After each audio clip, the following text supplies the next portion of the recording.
record. Perfect. So Thank you.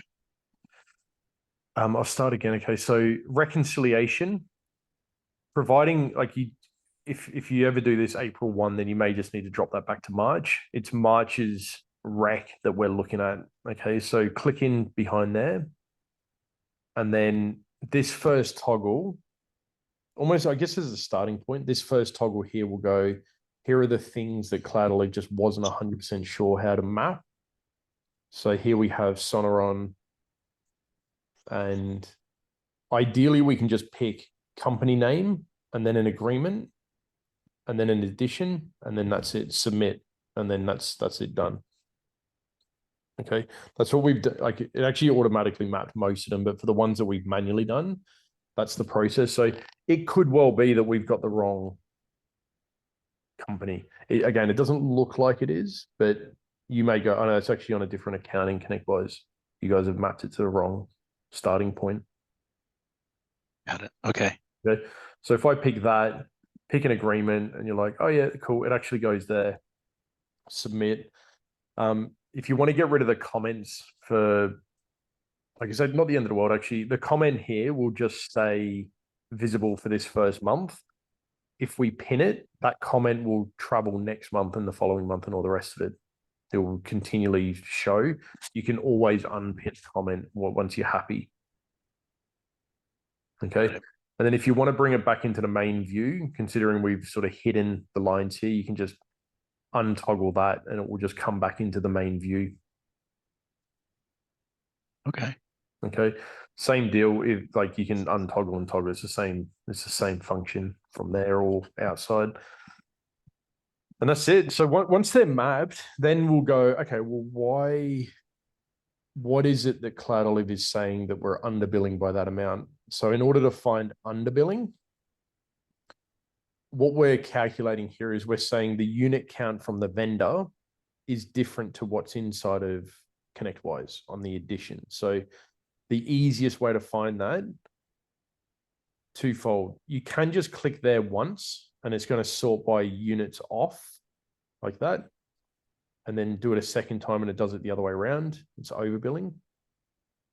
See that? So we're buying, we're selling that. Our recommendation would be that that should be reduced by 750. Not saying do that certainly in the first instance, but that's what the system's saying. The other way to filter it is this toggle here leaves us with all the stuff that CloudIT doesn't like. Anything and everything is now listed as, hey, this is what is remaining. And in terms of that, it's all of this. There's an inactive or cancelled addition that's mapped to blah, blah, blah, blah, blah. And there's 53 line items showing differences in counts. So that just will leave us now with that number of lines, and I can sort now, and it's really just going to leave us with the noise that is worthwhile exploring and working out. It could be that we're mapped it to the wrong place. It could be that there's actually another addition. It could be that there's another accounting ConnectWise that actually holds 179 licenses, something like that. Or it's just incorrect.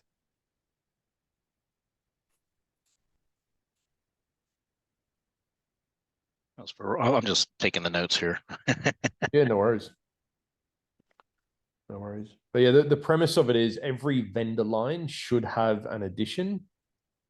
And then that addition should, in theory, match one another. But yeah, again, looking here, maybe there's something else that we're not familiar with, but that's what the vendor line is saying. And then I can't see a big number for exchange in ConnectWise to map it to. Got it. What you just went through right now, I think, made the light bulb go off for me here on how to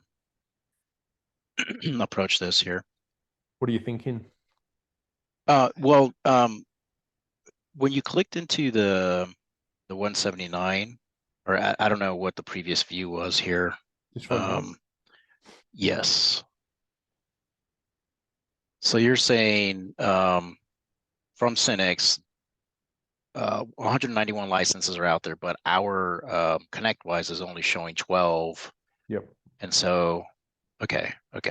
And the agreement, I mean, it could be that they're shown somewhere else, and that's why it's being identified. Correct. Okay. Correct. It could be, hypothetically, Romulus has another company in ConnectWise that actually holds a load of licenses as well, potentially. It could be that there's another service hidden behind here that we're not easily able to see. And even all the canceling and cancelled stuff, there's nothing in here that screams out to me that goes, oh yeah, that's probably where it is or was. So I don't know. The only thing that, like, the other thing we can do is search for Romulus here. So everything else is perfect, and then this thing's majorly off. Everything Monthly perfect. online annual commit. Okay, I got it. I think I know why that may be off. I don't know why, but they're all annual commits. I don't know. Yeah. Well, actually, these are annual commits in your ConnectWise. They're all annual paid month. Oh yeah, they're all the same. You're right. They're all exactly the same. So that's what I was thinking, is like maybe they've paid annually, but because these are coming across monthly, Well, it yeah, should I be don't in know. reverse if that's the case. It should be, Right. that should be 12 if that's the case, but it's not. Like if they've just added 12, but they bought 170 something in January and they skipped Feb, if we're getting March's data now and it's going, when it's annual, that type of thing, it's more likely to say that we've got a small number, meaning the change that occurred this month versus what's listed in ConnectWise, typically. So this is just a good example where you go, do you know what? I need to maybe look into that. So an example would be, you can you can leave yourself a note, Joe, check, Cinex, why is this off, type of thing. And then maybe we do pin this just in case we don't get around to it. And then next month it's still got a problem. It's just going to retain that comment. Why I've just typed in something like a name there is, I can now just search for that. And it will give me, oh yeah, there's another one there, but it will give me, like, you can search a comment. So if you'll have a structure with like being consistent with a word that you can then go check or delete or whatever, and you can just bring them all up in one head. Got it. Pretty nifty. Nice little search. Yeah, it's super useful, that. And I would say just use, if you get the time, go through just mapping it and then trying to work out if there's a pattern as to why there's differences. In the future, or whenever you're ready, we can update ConnectWise from here. Not necessarily saying that that's the right thing, but you can do it. Obviously, you can just update it on the fly there and it'll pick it up. Got it. Okay. All right. So I got to go through those.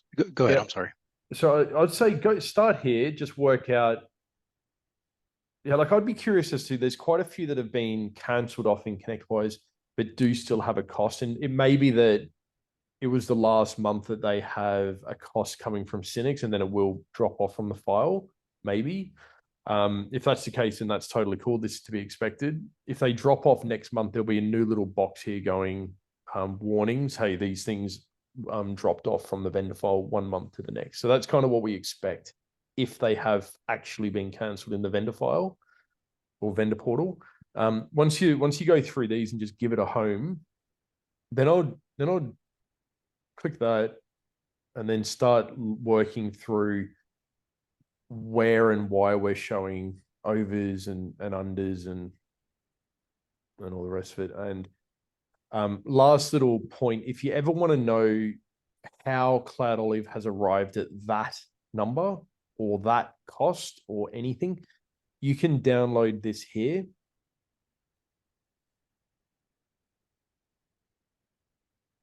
You can download that here.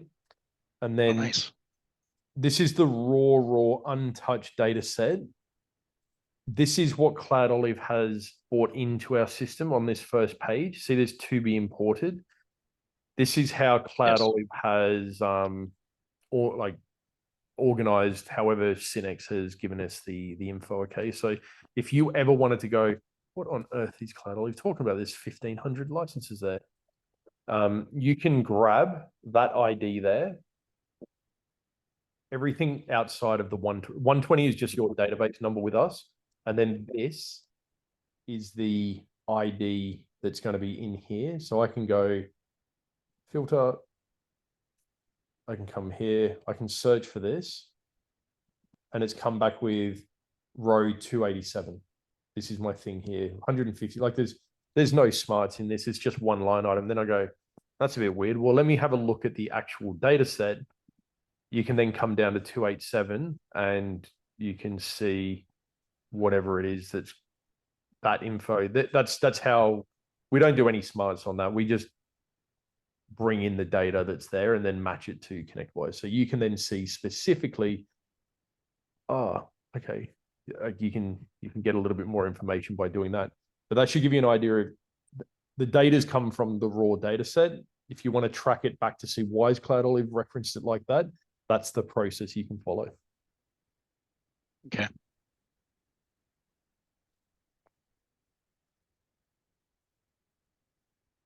That makes sense.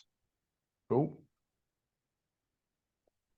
Yeah, I'd be curious. It seems to me there's maybe changes happening that's just getting translated, and we're picking up the cancelled and the cancelling and expiring and all the rest of it. It feels like there's a business decision there that I don't know or understand just from looking at it yet.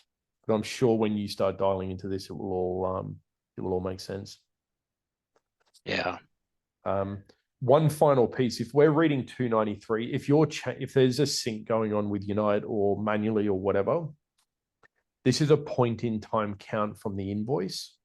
So if it's off by 9, but you know that they've been shrinking or climbing or whatever in the time frame from when the export from Synex was downloaded versus like whenever you're reviewing this, just that can cause the delta as well. Got it.